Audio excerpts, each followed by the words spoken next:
Donc là ici, le nouveau groupe ici, c'est un Bitzer. Avant on avait Preston. Donc ça, c'est l'ancien tableau électrique. Alors, de cette boîte électrique, il ne va sortir qu'un seul câble. C'est celui de l'alimentation de mon Pego. Et sinon, tout le reste va aller directement de mon Pego à mon nouveau groupe. Donc là, c'est bon. Tous mes câbles ont été retirés de mon chemin de câble. Et là au-dessus, ils ont été coupés. Donc plus rien ne sort concernant le compresseur, le groupe et l'évaporateur, ainsi que la commande de l'ancien groupe. Donc là, je vais pouvoir commencer à tirer mon nouveau groupe. Donc voilà, ici on a notre Pego, contacteur de compresseur, résistance de dégivrage, on n'en aura pas besoin, on n'a pas de résistance de dégivrage sur cette positive, contacteur des ventilateurs, thermique, arrêt d'urgence, bornier avec schéma électrique, on verra ça après, et régulateur électronique Dixel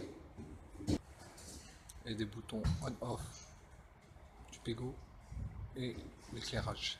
On passera pas par là, il a déjà son propre interrupteur. Donc là, par le chemin de câble qui est ici, là on arrive pas au-dessus de là, on arrive au-dessus de la chambre froide. Et à quelques mètres de là, il y a la salle des machines où il y a un compresseur. Donc on va tirer câble d'alimentation du compresseur. Voilà pour mon câble. Un 3G en électroban en 1,5. Un 5G en 2,5 pour mon compresseur. C'est un compresseur en triphasé. Un 5G pour l'alimentation en 2,5 et un 5G 1,5 pour l'alimentation et le contact Kriwan. Et il doit avoir encore un câble pour le pressostat en 3G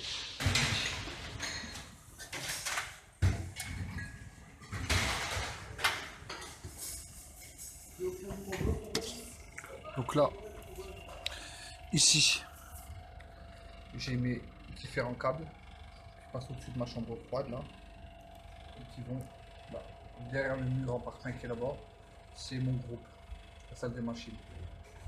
Et un dernier 3G1,5, mais là qui partira pas jusqu'à la salle des machines et qui va rentrer là-bas pour l'alimentation de mes ventilos, de mon ventilateur évaporateur. Donc voilà. Alors ici, il y a juste un câble qui va partir vers mon boîtier électrique. C'est l'alimentation. Les autres câbles descendent tous jusqu'à mon groupe. L'alimentation de l'électroban va directement venir sur l'électroban qui sera ici. L'électroban bien sûr sur la ligne liquide, donc à la sortie du déshydrateur. On va venir ici, on va cintrer, on va mettre notre électroban. Et l'alimentation de l'électroban sera directement ici. Donc on est sur du positif. On n'est pas obligé de faire un pump down. On a déjà une électroban, donc on va le faire. Ensuite, l'alimentation de mon compresseur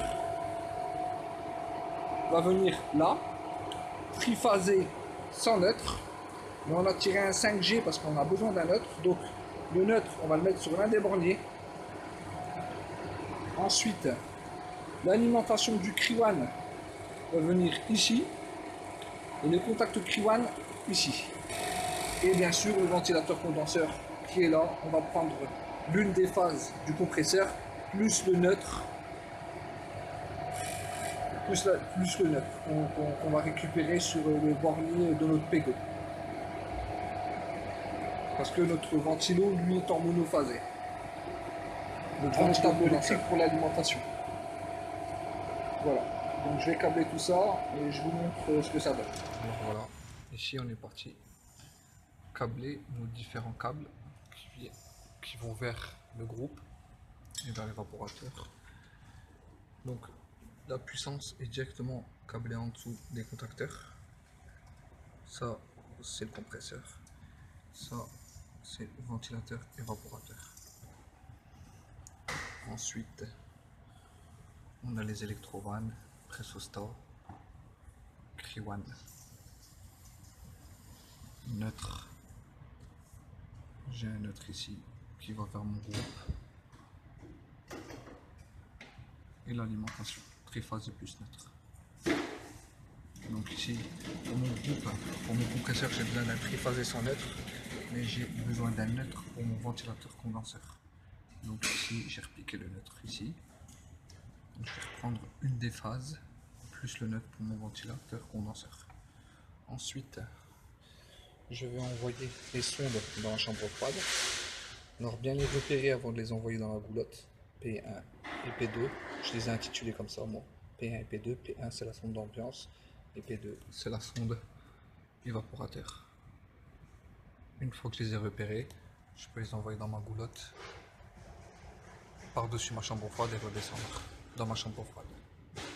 Donc voilà pour le câblage, hein. Donc c'est très simple à câbler. On vient, c'est tout bête, là où il est marqué électrovanne, 1, 2, on branche l'électrovanne, et ainsi de suite.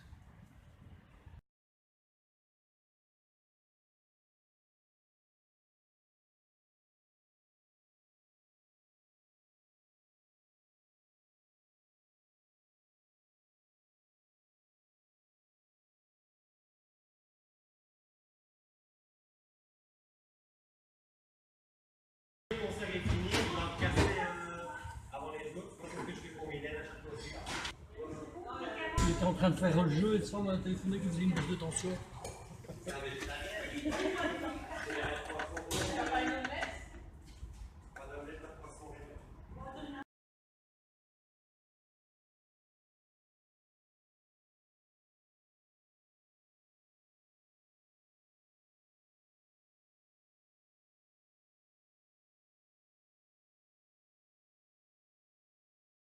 Donc une fois qu'on a passé nos sondes, mettre la sonde P2 dans l'évaporateur, c'est elle qui va réguler le dégivrage et les ventilateurs. Enfin le ventilateur ici, parce qu'il n'y en a qu'un. Et ça c'est la sonde d'ambiance qu'on va venir mettre contre le mur, donc c'est un petit tube électrique. Voilà, important aussi. Si c'est pas une sonde isolée, mettre de la gaine thermo pour isoler, car souvent les sondes d'évaporateur, ils finissent par être HS à cause justement de l'humidité qui s'infiltre. Donc sonde P2, mais dans l'évaporateur, elle est vraiment en milieu très humide, mettre une gaine thermo. Voilà. Donc voilà. Donc maintenant que j'ai fini de câbler mon Pego, je vais câbler ici. Alors hier, mon collègue a fini l'installation frigorifique et on a mis sous azote 20 bars. Donc là on va vérifier aujourd'hui et on a fait une petite recherche de fuite rapide sur nos différents trous de durée, différents raccords. Et je vais ouvrir mes vannes et je vais regarder si j'ai toujours mes 20 bars. Je valide, l'installation est étanche. Ce qui est bien, ce qui est le mieux, c'est de finir le soir par la mise sous azote. Ainsi le lendemain, on peut vérifier l'étanchéité. Alors ce qu'on va faire, c'est qu'on va vider l'azote et pendant que je tire au vide, je fais mon câblage. Alors pendant le tirage au vide, vaut mieux prévoir le tirage au vide pendant le câblage. Ainsi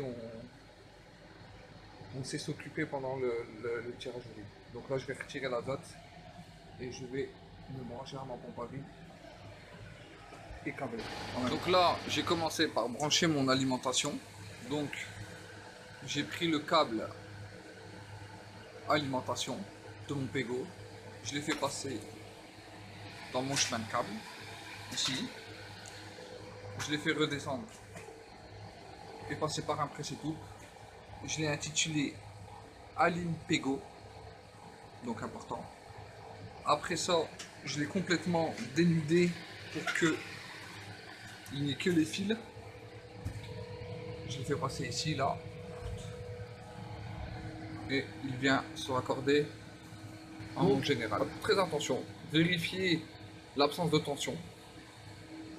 Hein, vous utilisez votre multimètre, vous coupez et vous utilisez l'absence de tension. Parce que là, par exemple, j'ai vérifié l'absence de tension. Heureusement, parce qu'au départ, j'avais l'intention de brancher en dessous du disjoncteur, comme on fait généralement. Mais l'alimentation arrive par en dessous. Donc, c'est au-dessus que ça coupe. Donc là, en fait, j'ai de la tension. Et il faut faire aussi attention à une autre chose, c'est que sur ce tableau électrique, par exemple, là, c'est le général. Je l'ai bien coupé, mais il y a encore des endroits où il y a de la tension.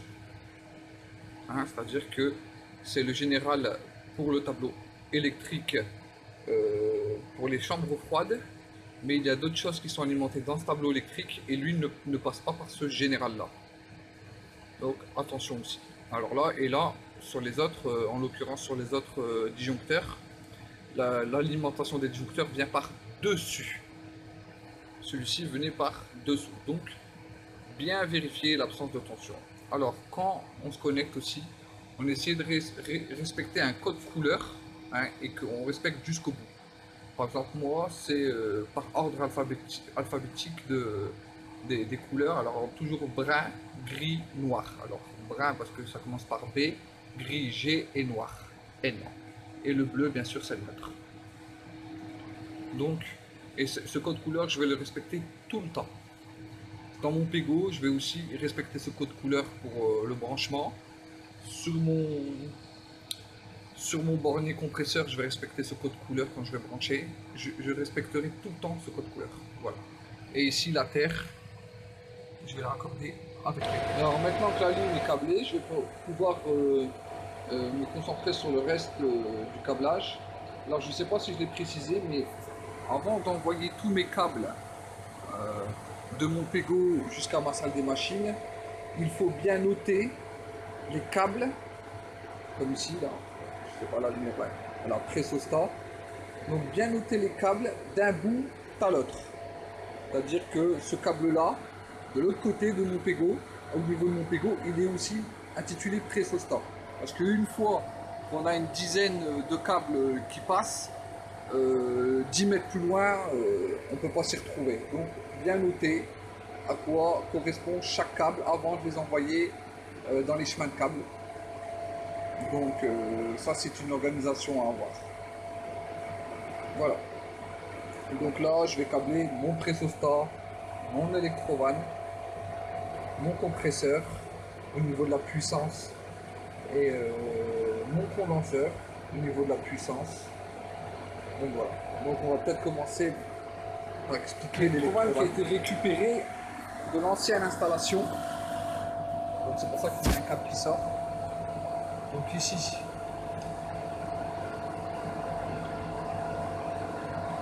je le dévisse. La prise de sa bobine. Bien sûr, faire très attention à... Là par exemple, c'est une bobine que j'ai récupérée, que je rebranche en manière bien vérifier la tension d'alimentation de la bobine. Pour voir que ce soit une bobine en 24 volts que je vais alimenter en 230. Donc là, c'est une bobine en 230. Alors ici, je vais venir brancher neutre, terre et phase. Je passe par mon pressé-tout. Je dénude, je me branche et je viens me rebrancher sur mon électrovan. Voilà. Donc là maintenant on va brancher l'électrovan. Donc là j'ai branché mon électrovan. Bien serrer le pressé-tout. Je vais revenir me rebrancher ici. Donc je vais resserrer les connexions. Voilà. J'ai branché maintenant mon compresseur. Ça, c'est le câble qui vient de mon Pego et qui se trouve en dessous de mon contacteur du compresseur. Alors, j'ai toujours respecté mon code couleur brun, gris, noir, U, V, W. J'ai un neutre, lui, que j'ai repris ici. Parce que Mon ventilateur condenseur, lui, étant monophasé. Donc je vais avoir besoin, après pour son branchement, de ce neutre-là et de l'une de mes 3 phases. Et la terre. Alors, il faut essayer de se débrouiller pour faire des œillets comme ça, ainsi qu'on va refermer avec nos écrous, ils vont mieux tenir. Donc, qu'est-ce que je peux dire? Alors, c'est un... Ici, on voit qu'il y a un barrettage. Il y a 2 choix de barrettage dessus. Il y a le barrettage étoile et le barrettage triangle. Là, on est branché en étoile parce qu'on arrive avec du 380. Donc, il accepte 2 tensions, celui-ci, le 380, 400 volts, et il accepte aussi le 220, 240. Donc là, on est sur la tension la plus élevée acceptée par le compresseur. Donc comme on est sur la tension la plus élevée acceptée par le compresseur, on se branche en étoile. Donc là, on a une alimentation 380. La tension la plus élevée acceptée par le compresseur, on a un barrettage en étoile. Le barrettage en étoile se présente ainsi. Si on avait une alimentation en 220, l'alimentation la plus basse acceptée par le compresseur, on se serait branché en triangle et le barrettage aurait été dans ce sens-là. Mais nos câbles seraient arrivés de la même manière. Donc, ça c'est pour le branchement compresseur.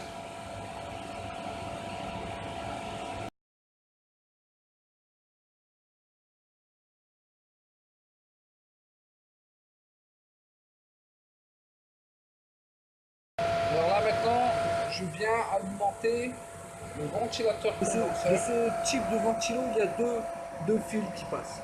Alors, donc, pour n'importe quel ventilateur, pour un ventilateur quelconque, donc un monophasé simple avec un seul fil qui sort, c'est-à-dire il tourne à pleine puissance ou rien, on va avoir un neutre et j'ai pris l'une des phases de mon compresseur. Alors il faut savoir qu'ici on est en 380 entre phases, mais entre phase et neutre on est en 230. Donc on respecte la tension d'alimentation de notre ventilateur condenseur. Et ensuite j'ai la terre ici que je vais venir brancher avec mon fil de terre.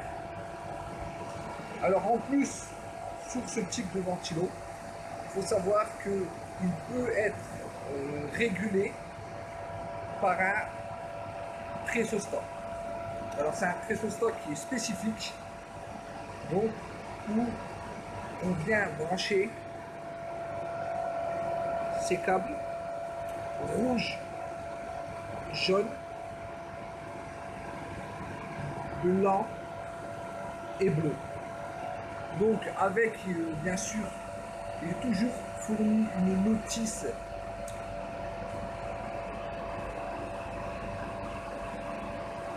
avec un schéma électrique. Donc je pense que j'ai la notice. Je la prendrai en photo. Donc pour l'instant je l'avais tout ça. Moi ici j'ai pas le fameux pressostat, donc il va tourner à pleine vitesse. Donc je l'ai tout simplement branché sur mon borne. Donc voilà pour le ventilateur condenseur.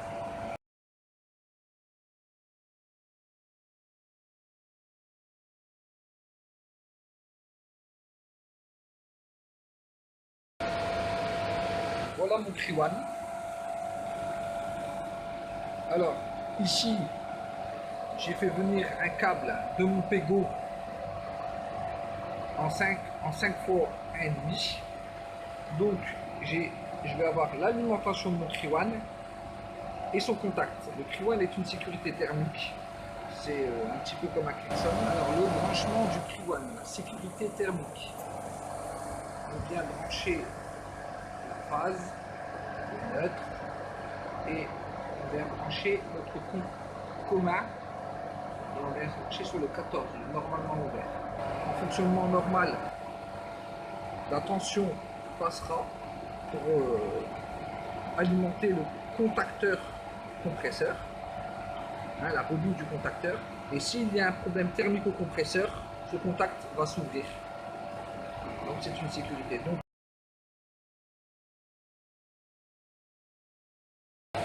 alors pour le câblage du pressostat HPBP, on est sur un pressostat Ranco. Donc là,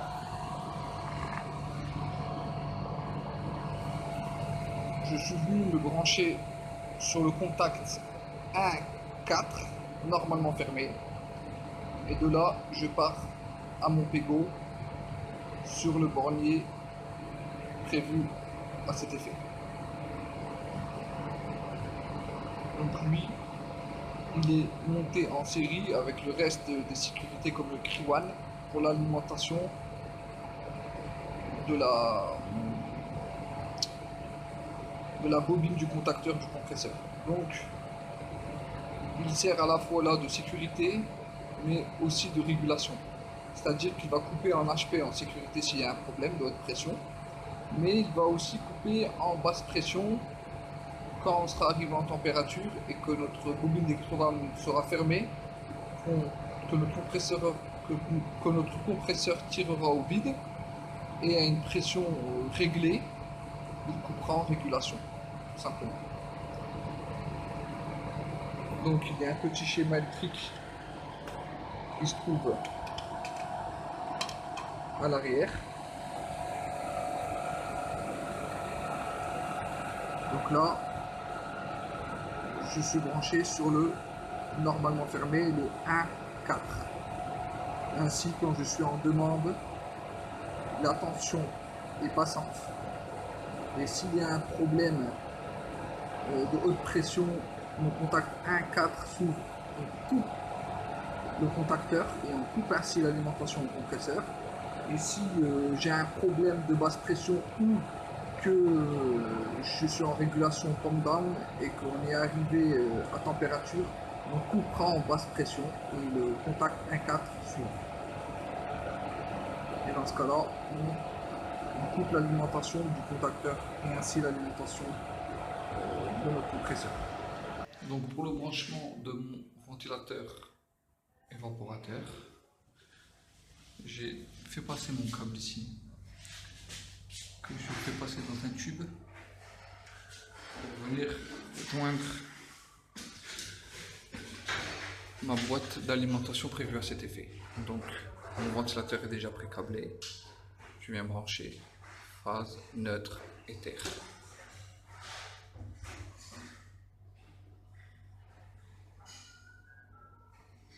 Tout simplement. Et lui, il est déjà câblé au niveau de mon pégo. Donc voilà notre Kriwan branché, phase, neutre, commun, normalement ouvert. Et là, c'est la finalité. Donc on a bien branché notre Kriwan, on a bien branché la puissance au niveau de notre compresseur. On est venu récupérer une phase ici pour aller brancher nos ventilateurs, notre ventilateur, encore il n'y en a qu'un seul, l'éther et le pressostat est branché. Tous les câbles sont branchés et vont vers notre pégo. Ça fait au moins 1h30 à peu près que je tire au vide. Donc, je pense que je vais commencer à faire ma charge et à régler mes pressostats. On est en HP sur 20 bars. 20 bars, on est au 134, donc pas besoin d'aller jusque là. 17 bars. Alors sur ce type de pressostat, on règle ici le réenclenchement et ici le différentiel, donc la coupure. Donc on va regarder à combien on veut se réenclencher et à combien on veut couper. Donc si par exemple on veut réenclencher à 1 bar, et ben, on règle le pressostat sur 1 bar.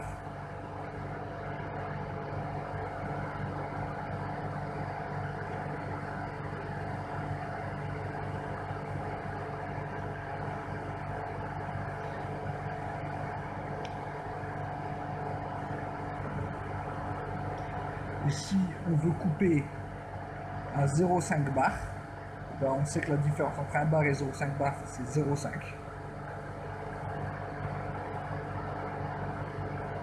On vient se mettre sur 0,5. Donc si on veut réenclencher à 1 bar et demi,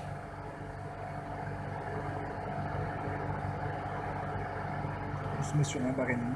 Et si on veut toujours couper à 0,5 bar, donc entre 1 bar et demi et 0,5, il y a 1 bar de différence. Donc là, on met le différentiel dans ce cas-là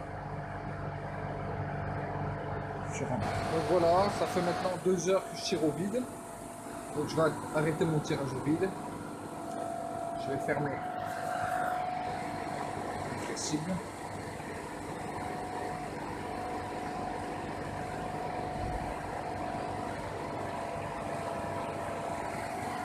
Je vais éteindre ma pompe à vide.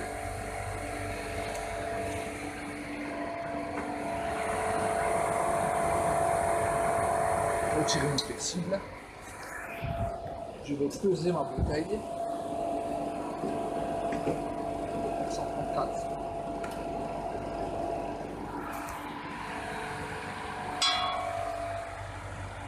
« 13 kg 225. Je vais me brancher sur le liquide.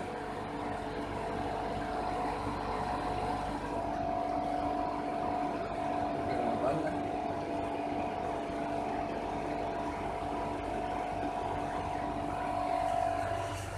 Je vais tarer, purger, bien sûr. On n'est pas censé faire ça. On est censé tirer au vide le flexible et avoir des vannes sur le flexible. Vu la capacité de ma bouteille et la taille de mon évaporateur, je vais charger un petit kilo. Allez, on va dire 800 grammes de gaz par la HP en liquide.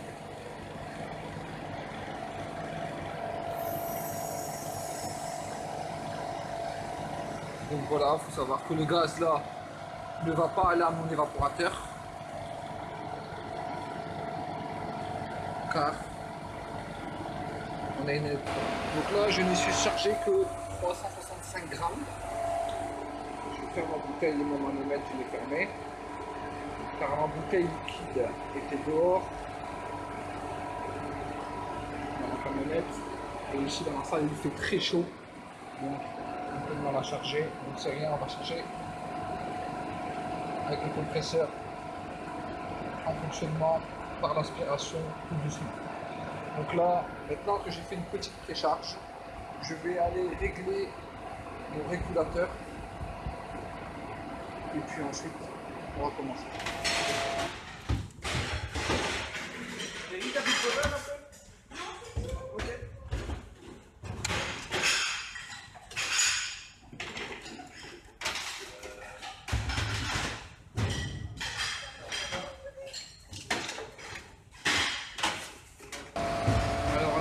Le réglage pressostatique que j'ai réglé tout à l'heure, donc on coupe à 0,3 bar, 0,5 bar et qu'on réenclenche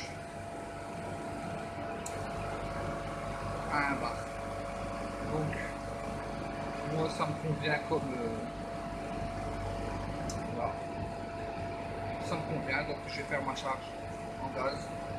Donc il faut savoir que c'est mécanique, hein, la réglage pressostatique, donc c'est jamais exactement comme on le voit sur l'écran, quoi. C'est pas électronique, donc c'est que mécanique. Bon. Voilà. Alors, on redémarre à ma température de fonctionnement, moins 8, et on coupe à 0,3 bar, ce qui est bien. Donc là, je vais continuer à charger par ma basse pression. C'est-à-dire que je suis branché sur ma bouteille, toujours, et par l'aspiration. Mais je vais aller doucement car je vais envoyer du liquide. Soit je charge en vapeur, je joue la sécurité, soit je charge tout doucement en liquide par l'aspiration.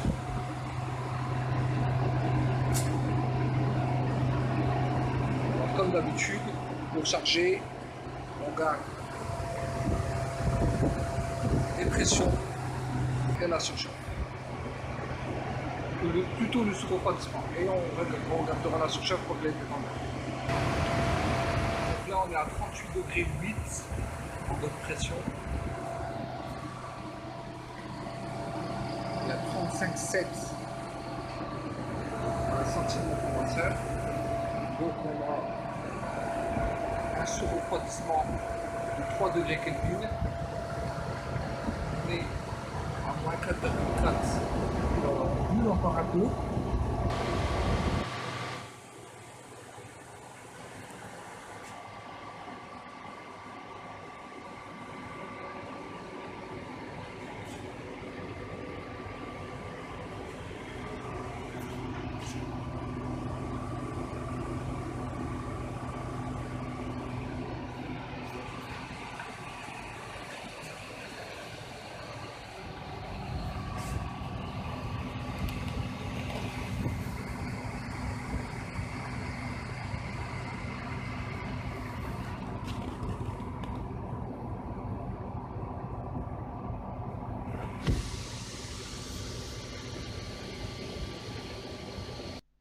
Donc cette vidéo est terminée. Si vous avez aimé, mettez un like. Sinon, abstenez-vous. Travaillez en toute sécurité avec vos EPI. Vérifiez les absences de tension et de pression. N'hésitez pas à me laisser vos remarques si j'ai fait la moindre faute, la moindre erreur ou si vous avez des questions.